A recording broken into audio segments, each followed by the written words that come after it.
بینەرانی عزیز و خۆشەویست، جوانترین و گەرمترین سڵاوی مەبەڕێبەرانی تەلەڤیزیۆنی پەرتۆتان پێشکەش. ئەو بەکری شەریفزادام هەروەکو وعدەماندا بوو سەعاتی 6 بە کاتی ئوروپا بەرابەر بە 8:30 تاران میزگردێکمانە بێ سەبارەت بە اختلافات و جیابوونەوەی لە ناو حیزبی کۆمونیستی ئێرانە، سەبارەت بە مەسەلە هەروەکو ئێوە ئاگادارن جیابوونەوە لە ناو حیزبی کۆمونیستی ئێرانە ڕوویدا و جارێکی تریش قەزاوەت سەبارەت بە سابقەی حیزبی کۆمونیست وەڕێکەوتووە. ئێمەش بۆ ئێمە ئاگادار بووین و ئەم مەسەلە وادارمانەکە جارێکی تر بۆ ئەو نەسڵەی کە لەو تاریخە ئاگادار نین و ئەگەری ئەوە هەیە بکەونە ژێر تاسیری تاریخسازی جعلی و درۆ، دەبێت تاریخی واقعی دروستبوونی حیزبی کۆمونیست بە پێچەوانەی ڕەوتی ڕاست و ناسیۆنالیزم باسکەین. بۆ تاوتێکردنی ئەم باسە داوەتمان کردووە لە هاوڕێیان هومایونی گودازگەر و عەبدوڵڵا دارابی کە میوانی ئەم لایوەی ئەم شەوی ئێمەن سەبارەت بەم ڕوودا و ئیتفاقا قسە باسەکەین. هاوڕێیان بە خێراتنی هەردوو لاتانەکەم. سپاس بۆ تۆ بینەرانی خۆشەویست. سپاس دەکەمان دوو نەبوونەکەم لە تۆ هەروەها سڵاوم هەیە بۆ بینەران و هاوڕێ عەبدوڵڵا. سپاس بۆ ئێوەش. عەبدوڵڵا دارابی ئەوەڵین پرسیارم ئاراستەی ئێواکەن. ئاراستەی ئێواکەم زەرورەتی پێکەنانی حیزبی کۆمۆنیست لە ساڵی 1362 ئەگەر بگەڕێنەوە بۆ 38 ساڵ لەوە پێش بۆچی بوو، بە چه ئامانج و هەدەفێک ئەم حیزبە دروست بوو؟ بەڵێ زۆر سپاس. پێشەکی سڵاو بە هەموو بینەرانی خۆشەویست. بۆ ئەم نەسڵەکە ئەم مۆزوعەتان نەبیستووە زۆر ڕێز و احترام هەیە. ئەگەر چی ئەم بەحسانە زۆر جار کردومانەوە و تکرارمان کردەوە، بە خۆشحاڵیەوە دێن تکرارێکەکەنەوە بۆ وەکە ئەم نەسڵە جەدیدە بزانێت کە ئێمە 38 ساڵەوە پێش بۆچی حیزبی کۆمونیستیمان پێکهێناوە. جا بۆیە من گەرەکمەوە بڵێم کە زەرورەتی پێکهێنانی ئەمە حیزبە زەرورەتێکی فۆقڵعادە مهمی بوو. مهم بوو بە لەحاظی نەزەری و بە لەحاظی عەمەلیۆ بۆ ئەو سەردەمە لە ئێران. ئێمە وەختێک کە حیزبمان پێکهێنا ئەعلامان کە ئەمە دەستکردێکی جەدید نییە کە ئێمە خولقان بێتمان، یانە خەلق الساعە نییە کە ئێمە پێمانوا بێ جەماعەتێک کۆ بینێتەوە بەیەکەوە و بەخێرا گەر ئەمانەوەی حیزب دروست کە بەناو حیزبی کۆمونیست. کۆمونیزم لە ئەسڵا و هەروەها تەبەقەی کاریگەر و بەشی وەگرایشی پێشڵی تەبەقەی کارگەر بەخێرا 200 ساڵەوە پێش، زیاتر 200 ساڵەوە پێش ئەم مۆهرەی بەخۆی و بە تەواوی نیشان داوە کە واقعاً ئەو کۆمۆنیزمان لەسەر ئەساسی واقعیەتێک لە ناو جنبشی تەبەقەی کارگەرە موجودە و حەی و حازرەوە هەیە. ئێمە بە ئەتکاب بەمە هاتین، بەم گرایشەوە هاتین ئەو حیزبمان تەشکیل داوە و پێمان وا بۆ کۆمۆنیزمێکە باسی لێکراوە لە مارکسۆ گیراوە و شێوە و شێوڕێگە علمی پێدراوە و تەنزیم کراوە بەر ئەساسی ئەم گرایشە بووە کە لە نێو تەبەقەی کارگەرە وجودی هەیە. وەتە نەزان تەبەقەی کارگەر چەندین دانەگرایشاتی جۆرا و جۆری تایە، منتەها پێمان وابوو ئەو گرایشەکە ئێمە خەریکین پێکی دێنین و خۆمان متعلق بەوە زانین و ناوی حیزبەکەمان حیزبی کۆمونیست ئەنهێن لانیکەم لە تاریخی ئێرانە بێ سابقە بووە، لانیکەم لە تاریخی شەرقی ئەوسەتە بلەقەرا پێکهێنانی حیزبێکی وا کە ئەو ڕێگە بە ڕەسمیەت بناسێت کە موجودە و تاریخی هەیە و تاریخی عەمەلی خۆی خوڵقاندووە لە جامعا و ئینقلاباتی گەورەی کردووە و هەروەها دەوڵەتی پێکهێناوە و هەموو ئەو کارانەی کردووە. ئێمە وەکو ئەم دوو بەشە کە ئیتحادی مبارزانی کۆمۆنیست و کۆمەڵە بوون وەکو تەشکیلات هاتوین بەرئاساسی ئەمە، بەرئاساسی ئەم زەرورەتە چ لەباری نەزەریەوە چ لەباری عەمەلیەوە حیزبێکمان پێکهێناوە بەناوی حیزبی کۆمۆنیستی ئێران کە ئیساش ناوەکە هەرماوە. بۆ ئەم کارە ئینقلابی ئۆکتۆبر کراوە، مانیفێستی کۆمۆنیستی مارکس و ئینگلیسی لەسەر نووسراوە، بینەلملەلی ئەوەڵی لەسەر تەوزیع دراوە، بینەلملەلی سێوەم لەسەر تەوزیع دراوە. بە شوێنەوەیشە هەزاران کۆمۆنیست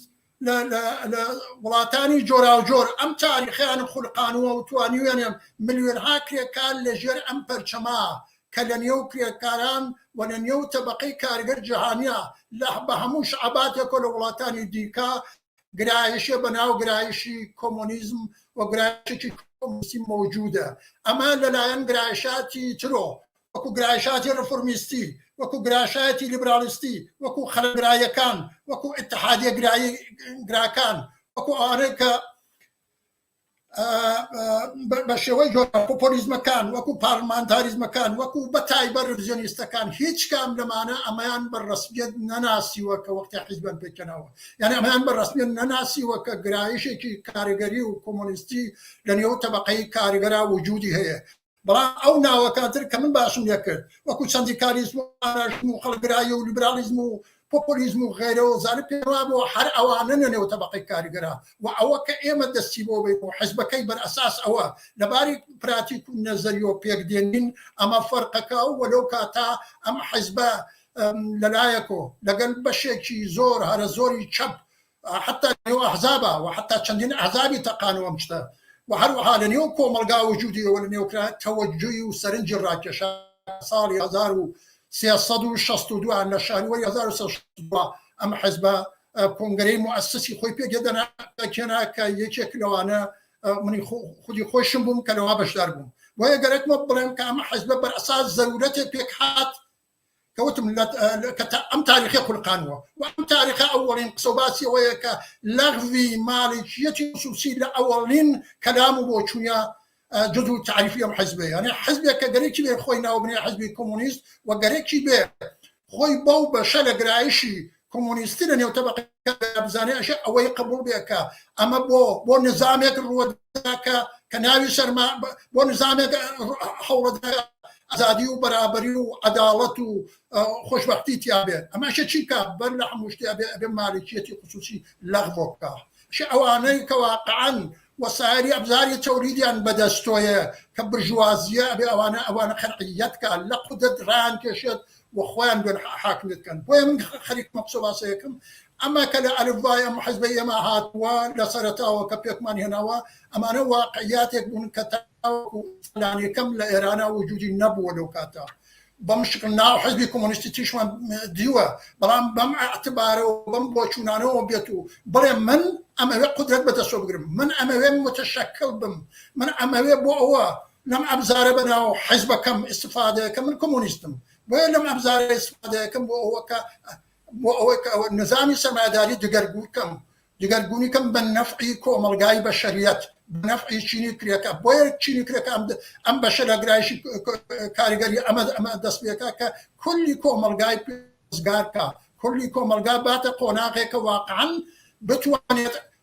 بۆ یەکەمین جار ئاسایش و ئارامش و شادی و خۆشبەختی و بەرابەری بنێتە جێەکەی بۆ ئیستثمار لابە کۆیلایەتی لابە هەر چەشنە ستەمێکی جنسی ستەمێکی ملی هەیە لایبە ئەمە ئەو شتانەیە کە ئێمە حیزبی کۆمۆنیستی ئێران مەربەر مەبنای ئەوە پێکەن زۆر سوال بۆ تەوزیحەکانە دەگەڕێم وەلاد عەبدوڵڵادارەبی هەمانی گودازگەر بۆچوون و گەرایشی ڕاست و ناسیۆنالیزم لە چ پرۆسەیەکە لە ناو حیزبی کۆمۆنیست و کۆمەڵە خۆی نیشاندا و وەزعیەت و ئاکامی ئەم گەرایشە ڕاست و ناسیۆنالیستە سەرنجامەکەی بەکوێ کێشای بەتەوری واقعی ئەوەی ئەوڵەن تاریخچەی حزبی کۆمۆنیست وا هاوڕێعەبە باسی کرد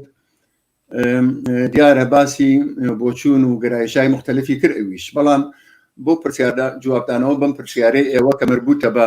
دابڕانێکە لەم ئاخرانە لەناو حزبی کۆمۆنیستی ئێرانە بۆ وجود هاتووە من پێم وایە ئەبێم بگەڕینەوە نەتەنیا بۆ پێش حزبی کۆمۆنیست تەشکیلی حزبی کۆمۆنیست تەنانەت بۆ پێش انقلاب و پێش بە وجود عەلەمی بوونەوەی کۆمەڵەش وەکو سازمانێکی چەپی دەورانی قیام ئەم مەیل و بۆچوونانە نەتەوهینە نەجنێ و بە کەسێکە هەروەها کە سوسیالیزم لە خۆیان تاریفکردنی شخصی لە هیچ کەس نییە لیبرالیزم و ناسیۆنالیزم و باقی شتەکانی تر کە مەیلی ناوجامعن جزوی منافعی طبقاتی مختلفن لعانێکەوە کە طبقات وجودیان هەیە بۆ دفاع لە خۆیان ڕووکەشی سیاسیان لە نێو جامعە هەیە حزبیان هەیە نەهادی هونەری و نازانم ئەنوا و ئەقسامی شتی فەرهەنگیان هەیە لە ئەنتیجا ئەمە نە تەوهینە بە کەسێ نە قسەیەکە کە من دەراوەردی بێ بە قەوڵی ئەوام ئەڵێ هەر بۆیە لە زمانی انقلابە ئێمە ئەگەر تماشاکەین حتا پێش ئەوەی کە کۆمەڵە عەلەنی بێتەوە بێ بەو سازمانە چەپ و کۆمۆنیستەکە هەموو کەس ئەزانێ لە زمانی انقلابا بوو خەڵکانێک و ڕەوشەن فکرهایەک یا بنیامگەرێکی سوسیالیست و کۆمونیست کە لە کوردستانە بە تایبەت زۆر بوون حقیقەتەوەیە کە ئەمانە ماتریالێکی زۆر زۆر گەورە و مهم بوون بۆ ئەوەکە لە کوردستانە عداڵەتخواهی و بۆچوونی سوسیالیستی و بەرابەری تەڵەبی دەستی بان پێیاکا بەرامبەر بە بۆچوونەکانی تر. مەسەڵەن ئێمە ئەگەر تماشاکەین لە باقی ئێران لەوانەیە لە سەردەمێکە ئیسلامیەکان دەسیبانیان پیا کرد بەسەر چەپ و فڵان و ئەمانە، بەڵام لە کوردستانە ئەو ئیسلامیانە نەبوو. لەجێ ئەوان بۆچوونی ناسیۆنالیستی و ملیگەرایی و کوردایەتی سابقەیەکی هەبوو بە چەند دەها پێش ئەوە، بەڵام لە کوردستانە لە سەردەمی قیامە ئەم مەیلی چەپ و سوسیالیستی و عداڵەتخوازانە لە نێو توێژێکی فراوانی خەڵک و پێشڕەوان و ڕەوشنفکران و ئازادی خوازانە هەر لە بلە قیام و زمانی شایشە وجودی بوو و وەختی وارد قیام بوو هەر لەوێش دەستی باڵای پێیا کرد بۆچوونی ناسیۆناڵیتی بۆچوونی کوردایەتی کە بۆ ئەوش بۆ خۆی بۆچوونێکە پلاتفۆرمی هەیە سیاسەتی هەیە معلومە گەرەکی چی بکات و ئەمانە ئەو دەستی باڵای نەبوو و ئەم جامعە ئەوە وارد انقلاب بوو کە دواتر لە هەیئەتی خودی کۆمەڵا خۆی نوان کە من وتم ئەو کەسانە نهاتنە ناو کۆمەڵە ببن بە سوسیالیست و ئازادی خواست، بە ئەکسەوە ئەوان کۆمەڵێک لە تاریخێکی معەن بوون لە تەواو شارەکانی کوردستانە کە ڕادیکاڵ و چەپ و سوسیالیست و ئازادیخوا بوون، اتفاقا ئەوان هاتن بە ئەم شێوە شکڵیاندا بە ئەم تەشکیلاتە ڕادیکاڵ و کۆمونیستە. ئەمە هەر بەردەوام بوو. ئەو کەسانی وا زمانی قیامیان لەبیرە ئەمە لە شتگەرەکە ڕەنگی ئەداوە کە عیبارەت بوو لە دفاع لە حەقی کرێکار، دروستکردنی تەشەکولی کاریگەری، دفاع لە حەقی ژنان، خەدەماتی ئیجتماعی، ڕەسیدەگی بە اختلافاتی خەڵک و ئاشتیدانەوەی ئەو شتانەکە بە ئیسلاح جزئی بوو، دڵسۆزی بۆ خەڵک، تەنانەت ئفراتیش ئەکریا حتا یارمەتیدانێک کە شاید ئیسە وەختی تماشایەکەی مەسەلەن غیر زەروری بوو و زۆر شتی تر. ئەو ئەکس و دۆکومنتانە کە لە زمانی قیامە هەیە نیشانی ئەدەن کە ئەو وەختە ئەم کۆمونیستانە چۆن بەدای خەڵکەوە چوون، بەدای هەژار و فەقیرەوە چوون، تەنانەت لە بەفرماڵین و لە کار لە مەزرا و لە فڵان و ئەمانە خەمخواری خەڵک بوون، شتێتر بوون ئەسڵەن بە نسبەتی تاریخی پێشوو خۆیان. دەی ئەمە هەر ئیدامەی بوو تا انقلاب لە باقی ئێرانە سەرکوتکریا وەلێ کوردستانە نەیەتوانی سەرکوتکرێ بۆ هۆ کە من عرضم کردن بۆ ئەوە لێرە جریان ئیسلامی ئەساسەن پایگایکی نەبوو. ئەوانە کە دفاعیان لێکرد وەکو مفتی زادە و شتی ئاوە ئەمانە منفور بوون لەلایەن خەڵکەوە، هەر ئەوەی کە بوو ناسیۆنالیزم بوو بە ئیزافەی ئەم بەرەی ئازادی خواز و سوسیالیستە کار وەک من عرضم کردن ئەمان دەست باڵایان بوو. یەواشی واش وەختێ لە سەراسەری ئێرانە انقلاب پاشەکشێ پێکریا، سەرکوت کرا لە کوردستانیش ڕەنگی دایەوە ئەو سەرکوتگەریە. جمهوری ئیسلامی ها شارەکانی کوردستانی کردەوە بۆ مەعنا و ئازادی خوازیە ئەو خۆ بەڕێوەبەریە ئەوە کە بە شێوەی جەمعی و شۆرایی خەڵک خەریک بوون زندگی خۆیانیان ئەبردەبەرەوە و جامعە بە شێوەی جەمعی خەریک بوو ئیدارە ئەکرا. ئەوانە نەماوە جمهوری ئیسلامی هات هەمووی سەر کردەوە و ئەو کشتاریە کردوە هەموو کەسێ ئەزانێ. ئەمە لە نێو ئەو ئۆپۆزیسیۆنی شادنی دایەوە ڕەنگی دایەوە، لە نێو هەموو ئۆپۆزیسیۆنێکە ڕەنگی دایەوە. ئەوە بوو جەماعەتە چوون پاڵیاندا بە جمهوری ئیسلامی و جەماعەتی چوون بۆ مزاکرە لەگەڵ جمهوری ئیسلامی. لە نێو ئەو کۆمەڵە و لە ناو ئەو حەزب کۆمونیستیشا کە دوایی هاوڕێ عەبەباسی کرد تەشکیل بوو، لە نێو ئەویش ڕەنگی دایەوە. یعنی ئیتر ئەو وەختی ئازادی خوازی و دفاع لە دەستاوەردەکانی انقلاب ئەو جۆرە سەرکوتکرا گەرایشی ناسیۆنالیستی لە نێو کۆمەڵەیشە کوردایەتی و دفاع لە ملیەتی دیتەوە و ئەم جارە پاڵیدا بە ئەوەوە. لەو وەختا بوو کە یەواشی واش ئاسەوارەکانی خۆی نوان، لەو وەختا بوو کە یەواشی واش دەرکەوت کە چونکە انقلاب سەراسەر ئێرانە سەرکوت کراوە. دەی ئێمە شتێکمان هەیە بۆ ئەوە کە لەژێر چەترەکەیە خەبات بکەین. ئەویش مەسەلەی کورد و مافی خەڵی کوردەکە ڕیشەیەکی واقعی هەیە کە ئەگەر وەختمان نەبێ من لە نەزەر خۆمانەوە وەکو کۆمونیستەکان قسەی ئەویشە ئەکەم. بەڵام لەو وەختا بوو کە ئەم مەسەلە هاتە بەرەوە وەختێکە ئیتر لە سەراسەری ئێرانەوەی انقلابە دەستاوەردەکانی سەرکوت کرا لە نێو هێزە سیاسیەکانە و لەوانە هێزێکی چەپ و کۆمونیست وەکو حزبی کۆمونیستی ئێران و کۆمەڵێک ئەم پەرچەمی ناسیۆنالیستە یەواش بەرزەوە بوو وتانەوە لە ئێرانە خۆتەوە بوو. ئێستا ئێمە ئەبێ بۆ خەڵکی بۆ حەقی کورد بۆ مافی ڕەوای مردم لە کوردستان و فڵان و ئەمانە قسە بکەین. بەم شێوەی یەواش بۆچوونی ناسیۆنالیستی لە نێو حزبی کۆمونیستی ئێرانە هاتە بەرەوە. من لازمە یەک شتیش بڵێم، ئەویش ئەوەکە ئەمە وها نەبوو کە دەنگ هەڵبڕێت وە بڵێت ئیتر ئەمە بکەین بۆم جۆرەوا من ئەڵێم. ئەمان تەمکینیان کردبوو بە ڕادیکالیزمێکە لە نێو کۆمەڵا و لە نێو حزبی کۆمونیستی ئێرانە بوو. ئەو وەختە ئەو دەستبانی بوو بازم لە نێو تەشکیلاتەکە هەموو قسەیەکی ئەکرد بڕێک لەم بە ڕێزانە وا ئیسە لەم لەولا خەریکن دژی سوسیالیزم و کۆمونیزم و چەپ و ئەمانە قساکەن خۆیان یەکێ لە کەسانێ بوون کە قبوڵیان کردبوو البته ئیمڕۆ دەرئەکەوێت کە ئەو قبولکردنە زۆرەکی بووە مەجبور بوون ملیان پێداوە قسەی ئەسڵی ئەوەیە کە ئیمڕۆ بە ئازادی ئەیکەن کە ئیتر هیچ شاریکیان بەسەرەوە نیە ئەمە ئەوە بڵێن کە لەو وەختە سەرەتاکانی دەرکەوت و ئێمە دیمان کە دواتر چی بەسەر هات دیمان لە دواتر حتی تەنانەت بەناو حزب لە یەک جیابوونەوە دیمان تەنانەت بەرامبەر بە سوسیالیزم وتیان ئێمە سوسیالیست نین دیمان دواتر وتمان بەرامبەر بە جمهوری ئیسلامی وتیان ئێمە حاضرین مزاکرەکەین دیمان بەرامبەر بە حزبی دموکرات وتیان براکوژی بووە ئیتر نازانم فڵان بۆ ئەمانە و لە ڕۆژەکانی حزبی دموکراتە ئەوان هەڵقڕکی شاییان کرد و خاکیان کرد بەسەر ئەو واقعیات و جەنایەتان دیمان بەرامبەر بە مەسەب ئاوایە دیمان بەرامبەر بە ڕاست ڕۆیشتنە وڵاتانی غەربی و مرتجعی منتەقە کەوا ئەو شتانەوە هویەتی ڕادیکالیزم و چەپی ئەو وەختەی کۆمەڵ بوو لە هەموو ئەوانە بایەندایەوە و جۆرەتر قسەیان کرد جا من ئەگەر وەخت هەبێت لەسەر ئەو گرایشی تر کە گرایشی سوسیالیستی ناو تەبەقەی کارگەر و لە جامعەی کوردستانە چ ڕۆڵێکی هەیە و جێپێیەکانی کامەیە لەم باریشەوە حتمما تەوزیحاتێکم هەیە کە بیدەم بۆ فەرمووتوانی لە ئیدامەی تەوزیحەکان تا فەرموو ئیشارە بەوەش کە فەرموو جا من باسم لەوە کرد ئەوە باسی جریاناتی ناسیۆنالیستم کرد من ئەساسەن حقیقەت ئەوەیە کە لە نێو حزبی کۆمونیستی ئێرانە بەرانبەرەکەی هەروەک من وتم کە عیبارەت بێ لە بۆچوونێکی عەداڵەتخانەی کە بە ئیسڵات جەهانبینی مارکسیسم و کۆمونیسم بین بوو ئەمە دەست باڵای پێیا کرد بەتایبەت دوای تشکیلی حزبی کۆمونیستی ئێران و ئەمە ناشی بوو لە مەبارزەیەکی تەبەقاتی کە لە نێو جامعەی ئێرانە وجودی بوو و سەرکوت کرابوو لەلایەن جمهوری ئیسلامی و حتا لە کوردستانە وجودی بووە سەرکوت کرابوو ئەوە بوو بە هۆی ئەوە کە ئەم بۆچوونە چەپ و کۆمونیستیە ببێتە باعث دروستبوونی حزبی کۆمونیستی ئێران ئەوەی کە ئیسە جەماعەتی خەریکن شەیتان سازی پێ ئەکەن ئەیکەنە یەک نەفەر ئەڵێن ئەو دانە ئاوایە کرد ئەم یەکە ئاوایەکە ئەسڵەن وانە بوو زەرورەتێکی تاریخی سیاسی اجتماعی تەبەقاتی تەحمیلی کردبوو بە هەموو هێزی قسەی خۆی بکا بەرامبەر بە نەعەداڵەتی تەبەقاتی بەرامبەر بە مبارزەی تەبەقاتی تەنانەت ئالترناتیوی خۆی بۆ داهاتوو بێژێ ئەمانە وەکو ئەوە کە ئیسە بەعزە کەسێ باسیکەن ئیدئۆلۆژی نەبوو بەرنامە بوو بۆ ئەوەکە ئەگەر جمهوری ئیسلامی نە چی ئەگەر سەرکوتکردنی کاریگەر نە چی ئەگەر 40 سەعات کار و نازانم 45 سەعات کار و بێکاری چەندە ملیۆنی نە چی ئەگەر ژن ئاوا ئەژین ڕووسەری ئیساها بەسەریۆ ئەگەر نەبێ بەسەریۆ چی لە کوردستانە ئەگەر خودمختاری و نازانم فدرالیسم نەبێ چی جوابی بۆ ئەمانە بوو جوابی بۆ ئەوانە بوو کە بۆچی ئەو وەختە سوسیالیزم ڕووخا شەوروی ئایا کۆمونیست بۆ یا کردیانە بۆ قوتە ئەیدەن بەسەر ئێمە یان نەبوو بە ئەم باسانە کردیا باسی ئەوە کریا کە ئەمریکا چکارەیە لە دنیا باسی ئەوە کریا کە شەڕی ئێران و شەڕی عێراق و خەلیج چه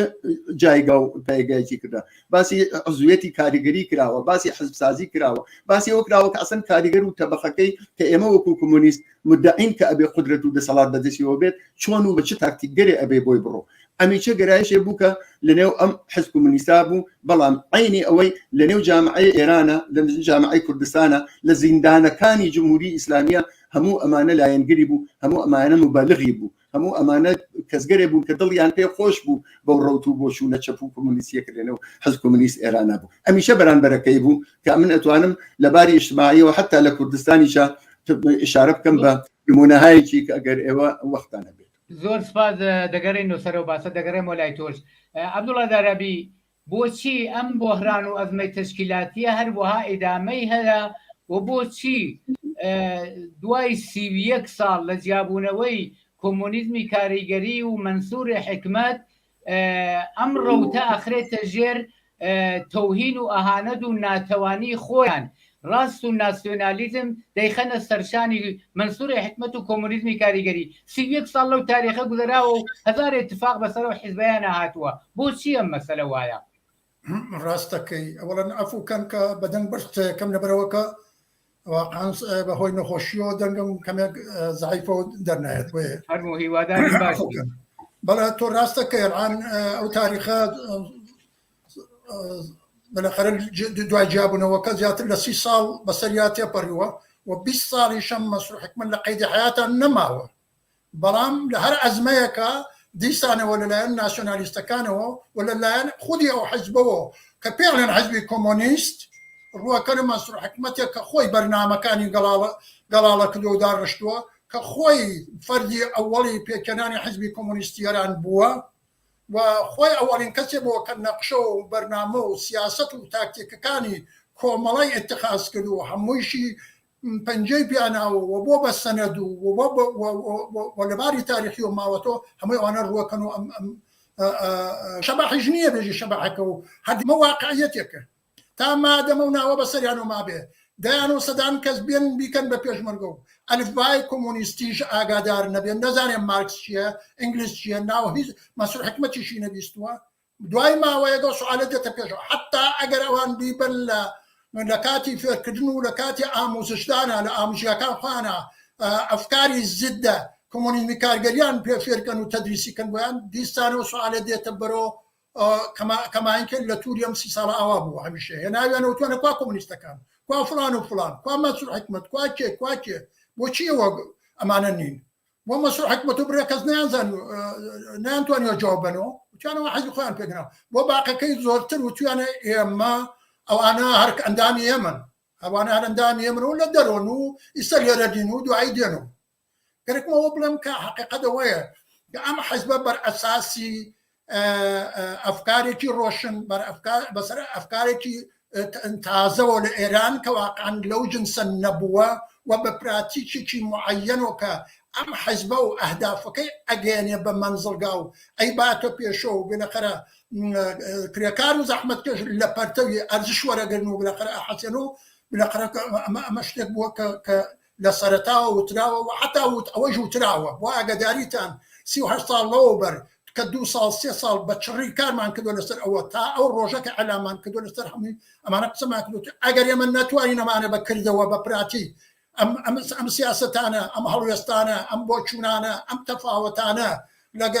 لەگەڵ مەذهبیون لەگەڵ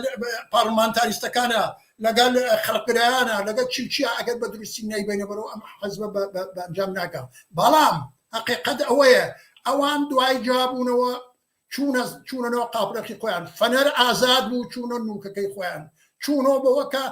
کە بەلەقەرە کۆمۆنیزم فایدەی نییە چوونەوە بەوە کە شەقیان هەڵا لە زەحەماتی 10 ساڵی ئەوەڵی خۆیان کە ئەرزشمەندترین بە نەزەر من دەورانی حەزبی کۆمۆنیستی ئێران و کۆمەڵە بوو و ئەوەی کە ئیسە لەسەری نانە خۆن 30 ساڵە هین ئەو 10 ساڵی ئەوەڵە ئەوە کە کۆمەڵە خۆشەویست بوو هین ئەو کۆمۆنیزمەیە کە واقعاً پراتیکی ئینسانی و پراتیکی تەبەقاتی کرد سازشی نەکرد لەگەڵ دژمنانی خەڵکا لەگەڵ دژمنانی تەبەقەی کارگرا لەگەڵ هیچ بەشێکیانە لەگەڵ هیچ گرایشێکیانە و متەکی بوو بەو گرایشە کارگەریەکە لە ڕەوانگای ئەوە کۆمەلگا ئازاد ئەبێ ئەگا بە ئیسراحەت و نان و خۆشی و لەزەت ئەبا لە زندگیەوە بۆیە من گەرەک بڵێم کە ئەمە هەروە ماوەتە تۆ ناتوانین بڵێم کۆمۆنیستم تازە بڵێ حیزبێکی کۆمۆنیستیم کە منسووری حکومەتی تیا بووە حیزبێکی کۆمۆنیستیم کە دەیان و سەدان و هەزاران ئینسان لە پێناویە گیانیان بەرکردەوە و ئاخرین قسە و باسی گیان بەرکردنیان زیندە با سوسیالیزم بووە ئەمانە هەمووی خۆیان ئەزانن ئەم وەختە جیابینۆ معناکەی چی بوو معناکەی ئەوان چوونە نوکی کارەکەی خۆیان نوکی ئەو وەکو مەحفەل حتا ئەو دەورەش کە کۆمەڵە دروست نەبوو بەنا ئەوش زەحمەت کەشان بەنا هەم ناوەکە بۆ خۆیان ناو نابوو ئەمان چوونە نرخی خۆیان ئەوانەش کە ساکت بوو بەلاخەرە هیچیان لەگەلەوەنە شەریک بوون بۆچی شەریک بوون بۆەوە کە ئەم گرایشە کە ساکت و لێدەنگ بوو هەڵگەڕاوە بۆ کارەکەیان بە پراتیک هەرار نەبوو هەد 3 مانگ 4 مانگ دوای جیابوونەوە بلافاصلە مێهمانی و سەرازیربوونی مێهمانانی حەزبی دموکرات بێ بۆ ناوی ئەوان سەرازیربوونی مێهمانانی پێکەکە و ئەقماری پێکەکە بێ بۆ ناو ئەوان بەند و بەست لەگەر ئەم حزب و ئەو حزباکە واقعاً هیچ بڕێکیان بە کۆمۆنیزم و بە سوسیالیزم نەبووە بە خەڵکۆ نەبووە قرار نەبوو بەلاخەرە لە پەنای دەستی ئەوان ملیۆنها کارگەر تحتی فشاری نەوعی ناسیۆنالیزمی ئەوان بنەوەوانی تکای پێ بکەن و بەربنە خەڵک و خەڵک بچەوسێنەوە سسماری کەن ئەوانی یەک کەلیمە لە موردیان و قسە نەکەن و فقط لە زرگوێزەکانەوە سێری ئەوەکە نەزارەگەری ئەوە بن کە بزانن چۆن خەڵکی سسمارەکرێ خەڵک چۆن ئەچەوسێنرێتەوە خەڵک چۆن لیان ئەدرێ چۆن ئەدرێنە بەر ڕێکباری ئەوانە کە پیان ئەڵێن ناسیۆنالیست و پیان ئەڵێن حاکم وێم گەرەکمەوە بڵێم کە ئەمە هەرامێنێت مطمئن بن یاشێ زەنی و ڕۆمی وەکو عەبدوڵای مۆتەدی پەرچەمی خۆیانیان هەڵگرن و بڵێن تفلەوە کردومانە بڕۆنە باوەشی برژوازی کە تا ئێستا ئەو چووەوە دەست بەداوێنی هەموو نەوع حزب و ئینسانی بچووکی برژوازی بووە بۆ قبولیان کەن وتبقى لە خۆشی یا ئەوە کە بالآخرە بێت فرصة طلبی کە دوێژ هێشتا من کۆمۆنیستم و هێشتا من معتەقدم بۆ بەڵام لە پراتیکا لەو خراپتر بیت سەیری کە بزانە چیان پەروەردە کردووە سەیری کە بزانە تەیفێکیان پەروەردە کردەوە تەیفێکیش گوێی پێ نەداون تەیفێکیان پەروەردە کردەوە کە واقعاً وەختێک کە تۆ ئەمانە دوو گرای لە یەکجیا بنەوە جوێنەکان گوێنەدەن جگە لە گرایشەکەیتە جوێنێن بەوانەیە کە واقعاً تەداخولەکەن بەوانەی ئیزهارە نەزەرەکەن لەوانەیە کە لەم تاریخا شەریک بوون لەم کاروبارە ئاهانەتەکەن بێحورمەتیەکەن جلۆەکەن بە ئاشکرا معاونی دەبیر ئەوەڵی کۆمەڵە قسەکانی دەبیرەکەی خۆی تحریف ئەکا ئەڵێ ئەو ڕاست ناکە من ئەزانم کە ئەمانە چیان کردو چیان نەکردو ئەو هەڵناگەڕێتەوە بێژێت تۆ لە جێی خۆ دانیشە معاون منی من ئەوە قەڵ پێ نادەم مەبەستم چییە مەبەستم بە پراتیک ئەمان پاشەکیان کردووە لەو ئەهدافە کە لە پێکێنانی حزبی کۆمۆنیستەوە لە 38 ساڵەوە پێش ناومانەتە دەستور وەختومەتە سەر ئەستۆ شانی کادرەکانی کۆمۆنیست کە بتوانن کردارەکان و کردەوەکانیان لەگەل ئەو بۆچوونا کە قبولیان کردەوە لە حادی نەزەریۆ بیبن بڕێەوە بەڵام بەداخەوە بە مەحزی ئەوە کە هێشتا پەرچەمەکان پەرچەمی ناسیۆنالیزمی کورد لە شارەکانی کوردستانی عێراق هێشتا نەبینرابوو لەسەر بانەکان هەڵ نەکرابوو ئەمان فرکان چوون بەرەو پیری لەو کاتا مەسئول حکومەت تەواوی ئەمانەیە کە ئیسە خۆیان ڕاهبەری ئەم زەرگێزانە و ڕاهبەری ئەم جەریانانن بنەوە کۆمەڵ هەمیانی بانکێ وتیان ئێستا کاتیەوە هاتووە ئەوزا ئەحواڵ هەڵە حاڵ تەغییرات بە سورعە دەچێتە پێشوو وەختیەوە هاتووە جارێکی تری ئەعلام کەن کەتبەن و ڕەسمن بڵێن ئێمە کۆمۆنیستین و وەکو جاران کە لەنێو حزبی کۆمۆنیستا بووین ئێمە ئەو کۆمۆنیستانەین هەزار ئاڵ و گۆڕ بێتە پێشەوە حزبمان پێگەێنن نەهێنەوە بۆ کاتێکی مەقتەعی بۆ مەسائلی تاکتیکی بۆ مەسائلی ڕۆژ بەڵکو حزبمان پێگەناوە کە دفاع لە ڕەوانگای کرێکاری کۆمۆنیستەوە سەیری بەشەرکەین سەیری دژمنانی خۆمان کەین سەیری ئەوە بکەن کە واقعاً چۆن خەڵک خۆشبەختە بێ لەمە کەم نێنین لەمە کۆتان نین بەرامبەر بە دژمنانی خۆمان هیچ نەوەکوڕشی نەکەین ئەوان بە مەحزەوە پەرچەمەکەیان دی بەسەر ڕۆشتن بەرەو پیری ملزم نەبوون بەوە کە ئەوەش بنووسن وەختێک کە نووسیانە بێ مۆتەدیەوە نووسی کە دۆستانی نزیکی ئێمە یەکێتی نیشتمانی ئەمە سەنەدە و نووسراوە بڕۆن سەیریکەن وەم دەرەکمەوە بڵێن ئەم قسانە ناخوا ئەم قسانە کە خەتای ئەمانن کە 30 ساڵەوە بەر ئەقە چۆن ئەکرێ من لە حزبەکەم 30 ساڵ حزب پێک بێنم دوای 30 ساڵ کە ناکام بم دوای 30 ساڵ کە واقعاً بە هیچ کوێ نەگەم دوای 30 ساڵ بدون استراتیژی بدون ئاکام بالاخره لجي خوما لابم محل ليستي اعداء افراد من اسمه بينير مو حزب باريلي بسينم ولا عكس كان دحصاري اولي حزب كومونيست ايران وكومولا جسماده كوم بلاوي كم وخمنا وبنيم كومولا وخمنا وبنيم كومونيست من ناخوا ما خلقي امر ايران وخلقي امر كردستان حجب شيء ما قبلناك وين تا ما بيت ام نكشبح بركو بمعنى واقعي كلمه اما بسريان وامينه وكومونيست كان يقوموا معكم خلقي كريكار خلقي ازادي خواز لايران لكردستان ولا هيش كانوا قجوني قبولين ناكا اوان بين بناو كومونيستو بناو كرداياتي وبين برقرا لما نافعوا برجوندي خلقي كريكار وزحمه كش عقب قدكن بيندعو باشك شيكن والنقع عقب قدو باشك بر عليشان بيستن اما اوشتيك امره فهموا شعوري اوليي كوملغاي كردستاني ايرانو كوملغاي ايرانا واما اوزاح والش كهاتوتا بيشول ايرانا هيك كامي بكامي دلي اوانيا وقتو ناكري كومونيزم يبري من حاكميته دصلاتي حزبيات قبوله نريد الشورى خلق قبوله وين قالك مبرم اما بلا ما على منيتا وكاتيكا بالاخره ام بوچوني اوانو ام حركته اوان قد يعتبر بلام ناسيوناليستن بكردو ناسيوناليستن بالاخره اما ناخو وخلينا قبول معكو ومش زور فرق توضيح كانت عبد الله درابي زور فرق توضيح كانت هماني قدازگر دوای 31 سال لە زیابوونەوەی کۆمۆنیزمی کاریگەری ئەم بەحث و جەدەلانە بۆچی هەر دروست دەبێت لەناو حزبی کۆمۆنیست ئیرانە تۆ بەڕای ئێوە ویست لە ئاخری قسەکانیشتا ئیشارە بە ڕەوتی چەپ و ئازادی خوازی و سوسیالیست لە کوردستانە بکەی ئەم بەحث و جەدەلانە ئەم سەرنویشتانە دوای 31 ساڵ چ ڕنگدانەوەیکی لە کۆمەلگای کوردستان وە چەپ و جوڵانەوەی ئازادی خوازی داناوە و دادەنێ بەڕای ئێوە هەر لە ئیدامەی قسەکانی عەبێد عەرەبیە بڵێم کە ئەم دابڕانەیش و ئەم ئینشعابەیش لەناو حزب کۆمونیست ئێرانە بە قەولی فارس ئەڵێت ڕعد و بەرق دەر ئاسمانێ بی ئەبر نەبووت ئەمیش هەر شەڕی بۆچوونها و شەڕی مەنافعێکی تەبەقاتی بوو کە لەناو جامعە بوو ڕەنگ ئەداتەوە لەناو ئەحزابە و ئەوەسا حدود 30-40 ساڵە لەنێو حزب کۆمونیست ئێرانیجا ڕەنگ ئەداتەوە و ئینشعابی لێ ئەکەوێتەوە و شتێکی کامەڵەن سیاسی تەبەقاتی ئیجتماعیە ئەبێ بەم چاوە تماشای بکرێت ئەبێ ئەوانەی کە مخالفی سیاسی ئێمەن ئەو ناسیۆنالیستانە واز لەوە بێرن ئەوانە دزن و ئەوانە 100 نەفەر کەمتن و ئەم جارە ئەم چەپانە ئەبێ ئۆکسیژنیان لێ ببڕێت و ئەو شتانە ناخوا ئەو چەپانە نیشانیان داوەکە بەرامبەر بە حزب دموکرات و کەسانی وا ئیسە متحدی ئەوانن کە ئابم شوێنانە بەم جۆرەشتانە کۆڵ نادەن و مبارزەی تەبەقاتی زۆر جدیتر ئەگرن لە ئەم قسانە ئەمانە وەقتی بنیام ئەیبیسێت زیاتر نیشانەی ئەوەیە کە بەرامبەر بە سوسیالیزم و کۆمونیزم لە حد ئەقل لە بادی فکریەوە شکستیان هێناوە جا ئەمە واقعیەتێکە ئەبێ گشتمان بڕۆینە سەری و لە باری سیاسیەوە کەمێک ئیمڕۆیی وەکو بنیامگەری قەرنی 21 بڕۆینە پای و باسی لێ بکەین و ئەو شتانە ئەو جۆرە قسە وتنانە ئەو جۆرە هێرشکردان سەر تاک وەکو تەوتە تەماشاکردن و ئەمانیە بنێنە کنارەوە هەرچەند ئەوان چونکە قسەیەتریانیە لەوانەیە هەر بم زوانە نێنە کنارەوە ئەوەی وا ئێوە باستان کرد لە مۆردی ڕنگدانەوەی ئەم گەرایشاتەوە من باسم کرد لە پرسیاری پێشتموە لە نێو جامعەی ئێرانە چییە لە نێو جامعەی ئیسە باسی کوردستانەکەی لە نێو جامعەی کوردستانە چییە ئێستا ساڵگەردی دومین ساڵگەردی سێومین ساڵگەردی انقلابی ئێرانە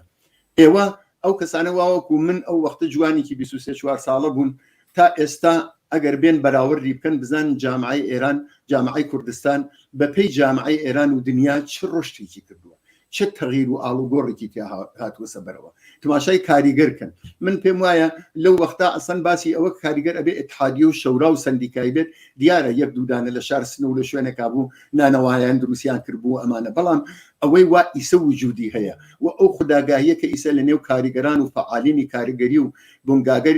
مراکزی کاریگەریە لە کوردستانە وجودی هەیە لە ئەم 30-40 ساڵە ئەسڵەن بووە بە کەیفیەتێکی تر بووە باوەکە ئلهامی وەرگردووە لە مبارزەی تەبەقەی کارگر لە باقی ئێرانە و حتا تەنانەت لە تەواوی دنیا نمایندەی کاریگەری لە کوردستانەوە هەڵەسی ئەشی بۆ دەرەوەی وڵات لەگەڵ اتحادیەگەر کاریگەریە لەسەر دەستمزد و متالبات کاریگەری خەریکە قساکە ئێوە هەموو کەسێ تماشاکات بل لە ئەوەی ساڵی 57 و لە ئیسە بەدواوە بزانێت چەنە کاریگەری زیندان چەنی کاریگەر لە زیندانی ڕژیمی سەرمایەداریەکانان بووە ئێوە تماشاکەن هەر ئێستا چەندێک کاریگەر لەبەر خاتر مبارزە و متالباتی تەبەقاتی و سنفی خۆی هالە زیندانەکانی جمهوری ئیسلامیە ئێوە تماشاکەن بزانن چه سنەتهایەک هاتووسە کایەوە لە نێو شارەکانی کوردستانە لە ئینتەرناسیۆنالیزم و ئەوڵیمانی مێ و لە مناڵەوە پاراستنی حەقی مناڵ و ژن و دفاع لە بەرابەری ژن و پیاوە هاتەسە ئەمەیان بۆ بازە کەسێ شاید ئەوانیش ئەم شتانە بکەن وەکو ئەوڵی ماهی مێ و ئەمانە بەڵام بۆ ئێمە و بۆ تەبەقەی کارگر لە کوردستانە بۆ توێژێکی تایبەتی تەبەقەی کارگر لە کوردستانە کە عەقیدەی بەوە هەیە کە ئەبێ ئیستثمار نەمێنێ ئەبێ مالیکیەت جەمعی بێ ئەبێ سەرمایەداری نەمێنێ ئەبێ سوسیالیزم دا بمەزرێت هەر ئەمڕۆ ئەگەر دەسەڵاتمان بێت ئەمە لە نێو کوردستانە تۆ بە چاو خۆت ئەیبینی ئەتوانی بەناو شارەکانە بگەڕی بیان دۆزیتەوە ئەوە کە ئیمڕۆ هێشتا ئیمکانی ئەوە نییە کە تۆ بڕووی چوار پایەدانی ئەمانە جەمۆکەی هین سەرکوتگەری جمهوری ئیسلامیە لە بەیانی ئاڵوگۆڕێکا ئێمە گشت ئەمانە بە چاو خۆمان دەستاوەردەکە و دەستکەوتەکانی ئەبینی مەسلەیە ترکە هەیە هەمبەستەجی کاریگەر لە کوردستان لەگەڵ سەراسەری ئێران ئەمە ئائیستا بە لێشا وجودی هەیە وهانیە ئێمە هەر کاریگەرە کوردەکەی خۆمان بگرین ئەمانە بۆچوونی ناسیۆنالیستیە کاریگەر کوردینی منافعی کاریگەری کورد لەگەڵ منافعی کاریگەری زغالسەنی دەوروبەری کرمان یەکێکە لەگەڵ منافعی ماشین سازی و لاستیک سازی یەکێکە ئەمە تەبلیغاتی من نییە ئەمە دادەیەکە کە ئیسە لە نێو جامعەی کوردستانە هەست جگە لە ئەوە ئەمڕۆ حزبیەت مەترەحە بۆ کرێکار و کۆمۆنیستی کوردستان تەنیا ئەحزابی ناسیۆنالیست و ئەوانەی وا بۆ کوردایەتی واکەن تەنیا ئەوان حزبیەتیان نییە کرێکار لە کوردستانیش ئەمیش حزبیەت ئەزانەیە یانێکی و نازانەیانێکی تماشای بەڕۆشنی بکەن لە متاڵباتەکانیان تماشای سخۆنڕانی مەعەلمەکان تماشای هەموو ئەمانە وەختێ تماشاکەیت ئیتر تۆ بە ئیسلاح ئەو کاریگەرە پەدیدەیەتر ئەبینی شتێتر ئەبینی کە ئیسا لە هێنا وجودی هەیە لە کوردستانە وجود هەیە لە بەرامبەریە خۆب ناسیۆنالیسم هەیە بەلەوە من یەکشت بڵێ احساس تاخیری ملی و مەسلەی ملی لە کوردستانە واقعیەتێکە احساساتی ملی لەناو کۆمەلگەی شاهر واقعیەتێکە بەڵام ڕێگە حلێ بۆ ئەمە و جایگە و پێگای کە بە ئەمە ئەدرێت لەلایەن ئێمە و لەگەڵ ناسیۆنالیستەکانە دوو دنیای جیاوازە ئێمە ڕێحلێترمان هەیە کە ئەمانەوێت بەشداری تودەهای خەڵک بەشداری مردم حل بکرێ ئەوان ڕێگە حەلیتیان هەیە ئەیانەوێت لە پشت مزاکرە لەگەڵ جمهوری ئیسلامی و سات و سەودا لەگەڵ ڕاست و سەڵتەنەت تەڵەب و جەماعەتێک وات تا دوێنێ خوێنێ خەڵکیان ئەمژی لەگەڵ ئەوان ئەیانەوێت ئەو مەسەلە حل بکەن کە حل نابێت ئەیانەوێت شتێک دابمەرزێنن کە حکوومەتی حزبی و هینی خۆیان بێنە سەرکار ئێمە تەرەفداری حکوومەتی مردم و شەورایی ئیدارەی جامعەی ئیدارەی عمومی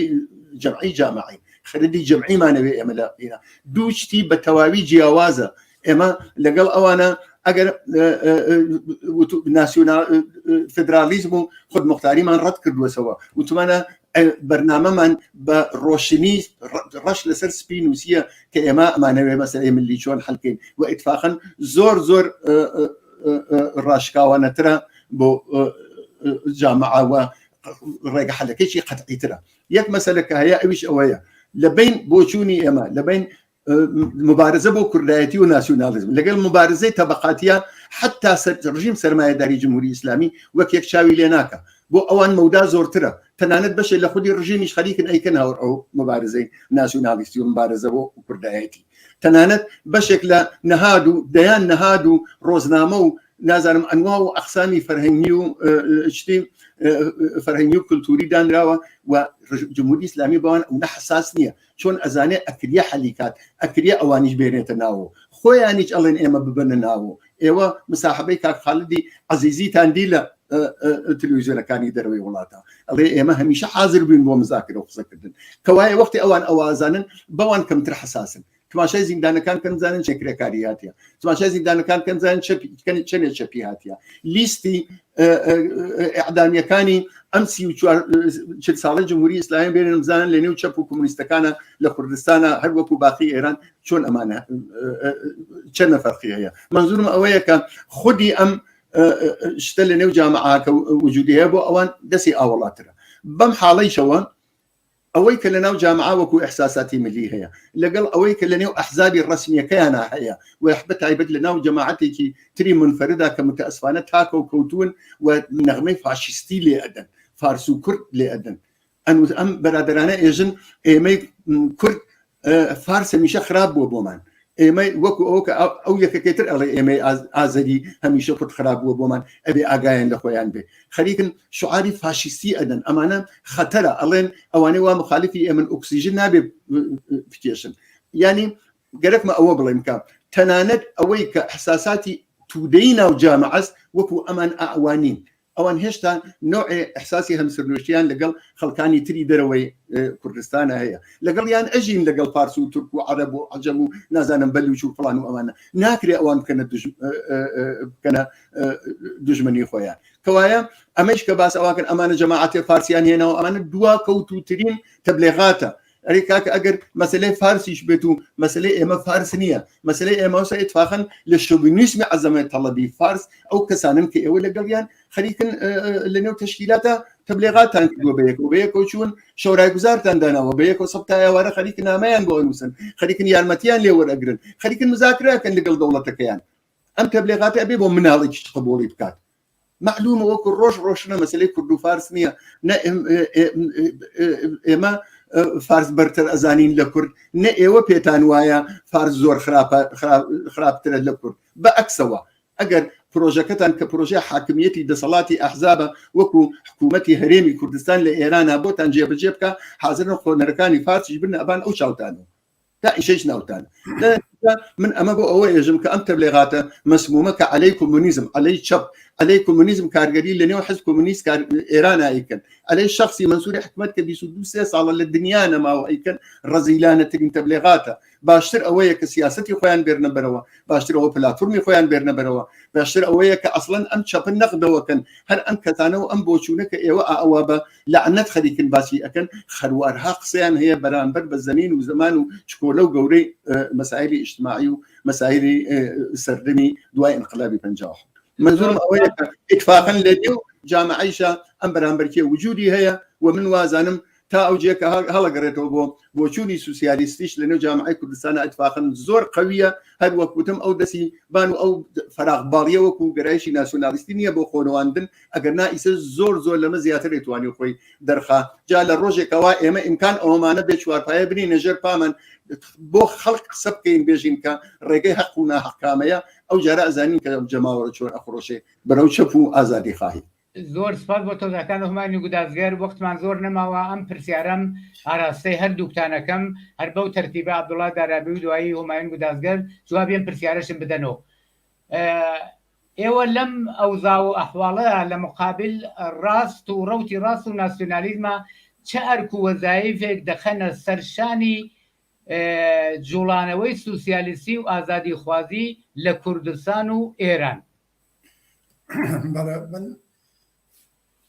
بۆ جوابدانەوە بەم بەحسە من گەرەکمەوە بڵێم کە ئینقلابی ساڵی 1358 چۆن شکستی خواهد و لەسەر چه ئەساس و بۆ چوونێ و چنەوە تەجروبەیە و چنەوە خیانەتێت ئەو ئینقلابی ڕوخانە ئەلئان خەڵکی ئێران هیچ دەورێ لە تووری 100 ساڵی ڕابردووە بەم شێوە کرێکار و خەڵکی زەحمەتکێش و ئازادی خواز و معلمین و ژنان و جوانان و حتا محەسڵین بەم شێوە نەهاتوتە مەیدان بۆ ڕوخانی جمهوری ئیسلامی ئایا ئەمە بەرهەمەکەی بێ بە بەرهەمی 58 ساڵی 1358 یا ئەبێ بێ بە بەرهەمێکە حاصل و مەحسوول و قازانج و بەرژەوەندی ئەم هەموو جانبەخت کردوویە ئەم هەموو ڕەشادەتە ئەم هەموو خەبات و مبارزە چێتە دیفان خودی خەڵک ئایا خەڵخۆیان ئامادە کردووە بۆ ئەوە کە واقعاً مبارزە بۆ ڕوخانیم ڕژیمە نەتیجەکەی بکاتە ئەوە کە خۆیان حاکمیەت و دەسەڵاتی شورای خوێندا دابنێن یان نە بۆ ئەم قسەکەم بۆ ئەوە کە ئینقلابی 1358 کەم و کوڕی لەوە کە خەڵک کەم بەشداریان کرد خەڵک نەیان کرد کرێکار نەهاو ئەمانە نییە بە هەموو مانایە کردیان و کوشتەیشیان بۆ دا و تەلاشیشان بۆ کە بەڵام ئەحزابی حاکم لەو سەردەما کە ئەحزابێکی خەڵکگرا بوون ئەحزابێکی ڕڤیزیۆنیستی بوون وە لە ڕاستی ئەمانەوە حزبی توودە بوو چریکایی فدایی ئەکسەریەت بوو و هەروەها ئەحزابی دیکە بوون ئەمانە هاتن شانیاندا ژێرباڵی خومەینی بە عنوانی زدی ئیمپریالیست بە عنوانی مەلای خۆشخیم بە عنوانی وەکە هەموو مەذهبیونی خراپ نین بەتخیمن ئەمە مادەم عەلەیهی ئەمریکا خەریکە قسە و باسەکە زدی ئیمپریالیستە و فڵانە و فیسارە ئەوە بەشێ لە کرێکاران کە لە ڕاستەوە بوون لەو قدرەتا بوون کرێکاران تەشەکوریان پیا کردبوو کۆمیتای حیزبیان نسبەت بەم ئەحزابە پیدا کرد و هاتبوون بلەخەرە بڕێکیان فریبیان خوات ئەو هەموو ڕەنج و دەستکەوتیانە ئابە و شێوە بەرباد چوو کە چوو ئەمڕۆ زۆری فەرقە 180 دەرەجە فەرقی هەیە لەگەڵ دەورە بەلەحاذی کەمی بەلەحاذی کەیفی کرێکاران خەڵکی ئازادی خواز لە سەرتاسە ئێران و کوردستانە وها هاتوونەتە مەیدان ئەم جارە بە ملیگرایان کە ئەڵێن ملیون باشترن لە مەذهبیون و ملیگرایی باش و ملیگرایی خراپیان هێناوەتە مەیدان خۆشخیم و بەتخینی ملیان هێناوەتە مەیدان ئەڵێن ئەگەر دەسەڵات بەدەست ئێمە و سەڵتان تەڵەب و فڵان و فیسارەوە بێ زۆر باشە ئەگەر بەدەست ئێمە یە کوردی و وەکو کوردستانی عێراقی ئەڵبەت ناوێرن بڵێن کوردستانی عێراق بەڵام ئولگۆکان هەرەوەیە ئەمەیە ئەو شتە کە ئەبێ خەڵە بەرابرێ بیزانێ بۆ ئەوە کە ئەم ڕەنج و زەحمەت خۆیە بە هەدەر نەچێت ئێمەی کۆمۆنیست قسە و باسمان قسە و باسی تەنیا هین 38 ساڵەوە پێش نییە 38 بەرابەرەوە کاتە خۆشبینانەتر ڕێک و پێکتر بەلەحاذی تەبەقاتیەوە پۆلەریزاتر ئامادەتر لە پشت ئەم بزوتنەوەین بۆ سەرکەوتنی کە دون توش و دووچاری لە ئەوجی قدرەتا توش و دووچاری ئەوە نەبن کە بخڵەتێن بە ملیۆنەوە کە ئەڵێن ملیگرای خۆشخیم و بەدخیمان هەست ئەگەر ئەمانە بێنە سەر حکومە ئەمانە ناسیۆنالیتە سەرمایەدارن بێنە سەر حکم بۆ خۆیانن مەسئلەی ملی بۆ ئەوان ڕەفعی ستەمی ملی بۆ ناسیۆنالیزمی کورد سەرە دەرزیە هەمووی بفرۆشە بە دولارەکە بگرن نایان بەلای ئەمە چون ئەگەر واقعا ستەم نەمێنێ ئەمە دوکانیان تەواوە بێت تەحتیاڵە بێ تۆ سەیری کە لە ئەوجی ڕاپەرین و لە ئەوجی ئەعتراز و مبارزاتی بە کۆمەڵی خەڵک لە ژنان و گەنجان و معلمین و کرێکاران و ئەوان شەو ڕۆژ سەریان لەناو لاکی خۆیانە و خەریکردنەکە جمهوری ئیسلامی مزاکرەکن لیان ئەپارێنەوە کە بیانکەن بە ژانداری مەرزەکە لیان ئەپارێنەوە قبولیان کەن لیان ئەپارێنەوە کە هەران دەستیان ئەوان لەم شرایەتە مخالفی حاکمیەت و دەسەڵاتی شورای خەڵکن خەڵکینە ئەمانە قسە و باسی خۆیانن ئەمە قسە و باسی ڕەحبەرانی حیزبی دموکراتە کە ڕەسمەن و عەبەی محتەجی بە شێوەیەکی تر کە وەختێک باشتری ئەندامی لە زندانە ئابێت داواکە لە ئەحزاب و داواکە بڕۆن وەساتەت و ناوجیگەری کەن جاری ئەعدامی نەکەن بێخنە دوای جەژنەوە خالدی عەزیزی باشکراڵێ ئارەزوی من ئەوەسە جوانی کورد بەدەستی کوردی ئەدام بکرێت یعنی خۆی گەیە بە دەسەڵات خۆی بێکارەکەی جمهوری ئیسلامی کا بەرامبەر بە خەڵک ئەمە لەمە بێپەردەتر قسە چۆن نەکرێت لەمە ڕۆشنتر لەمە ئاگاهانەتر چۆن نەکرێت 30 ساڵ حاکمیت و دەسەڵاتی حیزبی ناسیۆنالیزم لە پەنای دەستانە لە کوردستانێرا چی بەسەر خەڵکی کرێکار و زەحمەت کێشێنەوە چی لەم تەجروبانە باشتر دەتوانێت خەڵک ڕەنماییکە بۆ ئەوە کە هیچ وەختی ئەم خەڵکە نابێ بڕۆن بەلای ئەمانە وەش ئەمانێ فشاکن بە لەحاظی سیاسیەوە ڕسوایان کەن وان پێ بکەن کە نەتوانن هیچ عەرزەندامێکن بەناو خەڵکۆ چۆن نەکرێتەوە شەو و ڕۆژ بێ ئەوەی خەڵک ئاگای لێ بێ بێ ئەوەی خەڵک بزانێت بێ ئەوەی کە ئەسڵ منفعەتی خەڵک لە بەرچاوێ بڕۆی لێ پارێتەوە کە مەنافعی ئەو بەڕەسمت ناسی ئەو قبوڵکە وەکو جۆنەری کورد قبولی ناکازانی بۆ زانێ خەڵکەکە بەگوێی ناکە ئێم خەڵکە خەڵکی جاران نییە بەگوێ ئەحزابەکە هەنا ئەیسازان و دایانیان و گۆشێکیشی پێدان وای من گەرەکمەوە بڵێم کە ئەمە کە خۆتان لەسەرین مبارزە تەبەقاتیە مبارزە دووشتە یا سەرمایەدارێ باتۆ یا کرێکاری ئاڵاکەی ئەوەیە کە ئازادی بەرابەری خۆشبەختی و ڕووفاح بۆ هەمووان چون خۆی احتیاجێ بەوە بێوە ناکرێت وای من گەرەکمە بڵێم ئەمە تەقویەتکەن ئەمە بەهێزکەن شعار و بۆچوون و دروشمی هەمووی جوانانی ئەمڕۆ بە دانشگاکان معلمین ژنان هەر ئەوەیە کە تەبەقەی کارگەرەیدا بۆ ئەمە تەرسی خسۆتە گیانی ئەمان لەرزشی خسۆتە گیانی ئەمن بۆیە ئەوان ئیسەش ئەڵێن پارلمانتاریست ئەبێ پارلمان بنمێ ئەبێ ئەحزاب بێت ئەبێ فلان بێت ناڵێ حزبێکی کاریگەری بێت مطلقاً ێژەوە بفەیە ئامان سەدامان بۆیە من گەرەکمەوە بڵێم کە واقعاً ئەوەی کە لە ئێمە لازمە ببیسرێ ئەوەیە کە واقعاً بە ئیتکا بە خۆتان و بە ئیتکاب بۆ ئارمانە تەبەقاتیتانە کە بریتێ لە ئازادی بەرابەری خوشبەختی ڕووفا شادی یەکجار بۆ هەمیشە ئەوەیە کە واقعاً ئەم ڕۆتە ئیدامە بن بۆ ئاگاهیەوە کە ناسیۆنالیزم ناتوانێت شتان بۆکە کوردایەتی ناتوانێت هیچتان بۆکە سەڵتەنەت تەڵەب ئازمون دیدەن و خەڵک چاکە ناتوانێت شتان بۆکە بۆیە ئەمە ئەو شتانسە کە ئەمڕۆ یەخەی خەڵکی کرد ئەمانە لەمپەرن لەبەر ڕێگای خەڵکە ئەمانە مانعی ئەمڕۆی ئینقلابیونی ئێرانن لەم سەردەماکە ئەزمیان جەزم کردووە بۆ ڕووخانی جمهوری ئیسلامی بۆیە خەڵک ئەبێ ئەم ڕژیمە بڕوخنێ خۆی ببێ بەدەسەڵات خۆی چێتە جێەکەی بیر لەوە نەکاتەوە حتا بۆ ستانەیەکیش کە کەسی دیکە کە ناران و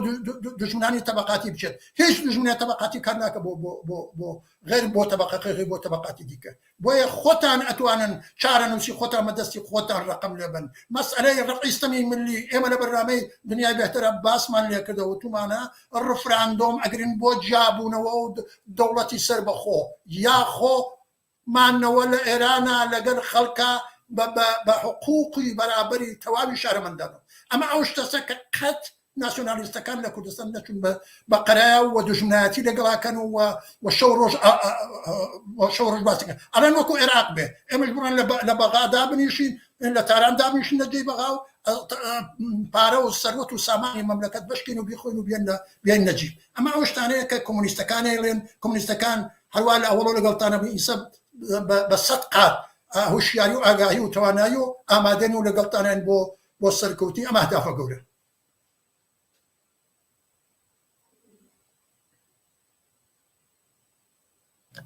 هاوڕێ ئابوودەنگت هەر نایەت هیچ ببوورە هەماین گودازگەر سوالەکە تکرار بکەمەوە یا لە ئیدامەیە تەوزیح دەیتۆش نەخێر تکراری مەکەرەوە حاڵی بووم دەست خۆش بێت منی چەند دەقەیە ئەڵێم لە ئیدامەی قسەکانی هاوڕێ دارابیە من پێم وایە ئەوە کە تۆ باست کرد وەکو تەوەخواچیە ئێستا مبارزەکردن عەلەی جمهوری ئیسلامی لە شرایەتێکی هەستیاری ئێستا ئەبێت هەموو غەمی تەبەقەی کارگەر و گەرایشی ئازادی خوازی و تەواوی عەداڵەت تەڵەبان و ئازادی خوازان لە کوردستانە بگرێتە بەر دیارە بۆ لە ئەم ڕێگاوە اتحاد یەکگرتن فراوانکردنەوەی یەکێتی یەکێک لە مهمترین ئەرکەکانێکە کە ئێمڕۆ هارە پێشپای پێشڕەوانی کرێکاریا و بە تەوری کولی چینێ کرێکار و مردمی زەحمەتکێش و ژنان و تەواوی ئەو کەسانەیە کە ئەچەوسێنەوە لە جامعەی ئێمڕۆ ئەمە مهمترین شتە اتحاد و یەکگرتن و فەرعیکردنەوەی اختلافاتی چکۆلە بەتایبەت لە نێو کاریگەران لە نێو ئەو کەسانەی وا بۆ بە ڕەنج و مەینەت دائیسە خەریکی ژیانن وەگەرێکیانە دنیایەکی باشتر و دنیایەکی عادڵانەتر بە ئێسڵا سەرنوێش خۆیان و مناڵەکانیان ڕقم لێ بدا لە بینی ئەوانە بەتایبەت ئەبێ وردە اختلاف و ئەمانە فەرعی بکرێتەوە بکرێتە کنارەوەوە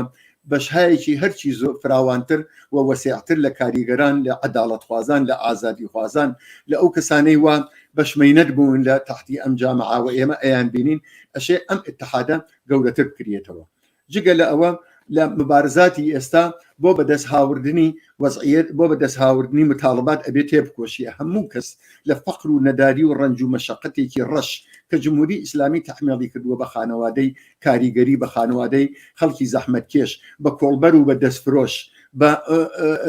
ئەو کەسانەی تەنانەت کە موچەخۆری دەوڵەتن بە هەموو کەس و بەتایبەت بە کاریگەرانێکە ئائیسە لە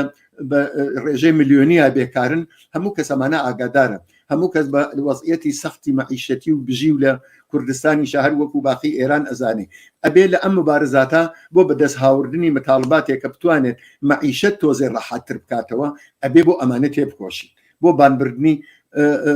حەقدەسەکان بۆ ئەوەکەم ئەو متاڵباتەوە هەموو عەلمان هەیەنەوە ئەوە ڕاشکاوانە و جەسوورانە خەریکن داکۆچی بۆ ئەکەن بۆ ئەوە کە بیمەی بێکاری بدریە بە کاریگەری بێکار ئەو کەسەوانانی نییە ئەو لە دەوڵەت دێکەم ملیاردها و کولورها سەرمایە و سامانی جامعی لە بەردەسایە لە قوڕیان کێشێتە دەرەوە ئەبێت تێبکۆشیە بۆ ئەوە کە هاوبەندەکان